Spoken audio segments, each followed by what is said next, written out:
კოლეგებო, მოგესალმებით. ფორუმი არის, შეგვიძლია დავიწყოთ ბიუროს ხდომა. განსახილველ საკითხებში გვაქვს ყველა ახალი საკითხი არის. საარჩევნო კოდექსში ცვლილება მესამე მოსმენით, დნმ-ის მონაცემთა ბაზის შესახებ მესამე მოსმენით, წიაღის შესახებ კანონის ცვლილება პირველი მოსმენით, გენდერული თანასწორობის შესახებ პაკეტი პირველი მოსმენით, პარლამენტის რეგლამენტში ცვლილება პირველი მოსმენით, პაკეტი. შემდეგი გახლავთ კორუფციის წინააღმდეგ ბრძოლის შესახებ პაკეტი პირველი მოსმენით, საჯარო სამსახურის შესახებ კანონის ცვლილება პირველი მოსმენით, ესეც პაკეტი არის. საქართველოს სამართლის კოდექსში ცვლილება პირველი მოსმენით, უცხოური აგენტების რეგისტრაციის აქტი პირველი მოსმენით,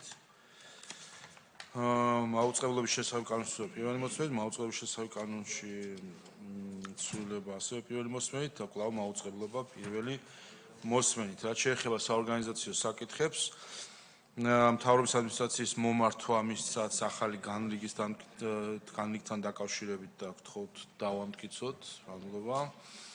განათლების მეცნიერების და ახალგაზრდულ საქმეთა კომიტეტის მიერ წარმოდგენილი საქმიანობის ანგარიში 2024 წლის, ასევე მათგან არის სამოქმედო გეგმა 2025 წლის.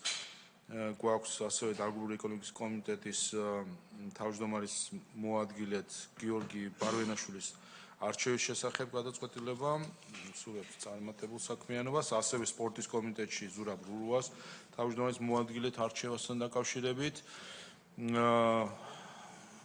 ასევე არის პოლიტიკური ჯგუფი ევროპელი სოციალისტების მომართვა ნიკა ელისაშვილის ადამიანთა დაცვის კომიტეტიდან გასვლის შესახებ.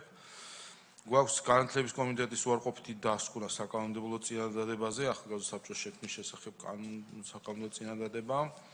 ასევე არის საგარეო ურთიერთობათა კომიტეტის ინფორმაცია საპარლამენტაშორისო კავშირში დელეგაციების წლის ანგარიშის მოსმენის თაობაზე. კვლავ საგარეო ურთიერთობათა კომიტეტის ინფორმაცია მართლმადიდებლობის საპარლამენტაშორისო ასამბლეის საქმიანობის ანგარიში და ასევე უცხო საპარლამენტო ასამბლეაში ჩვენი დელეგაციის საქმიანობის ანგარიში, ისევე როგორც ევრონესტში, ევროპის საბჭოს გენერალურ საპარლამენტო ასამბლეაში, ნატოს საპარლამენტო ასამბლეაში მოსმენა დელეგაციების საქმიანობის. მე-14 საკითხი საორგანიზაციო საკითხებში გახლავთ საჯარო სამართლის იურიდიული პირის დეპოზიტების დაზღვევის სააგენტოს მიერ წარმოდგენილი 2024 წლის ანგარიში, რომელიც საფინანსო საბიუჯეტო და დარგობრივი ეკონომიკის კომიტეტებს გადაეცემათ. სახელმწიფოს შესყიდვებთან დაკავშირებით დავების განხილვის საბჭოს მიერ წარმოდგენილი საქმიანობის შესახებ ინფორმაცია, რომელიც დარგობრივი ეკონომიკის და საფინანსო საბიუჯეტო კომიტეტებს გადაეცემათ. ასევე იურიდიული დახმარების სამსახურის ანგარიში, რომელიც გადაეცემა იურიდიულ საკითხთა კომიტეტს და ასევე ადამიანის უფლებათა დაცვის კომიტეტს. სხვა საკითხები თუ არ არის, ბიუროს ხდება დახურული.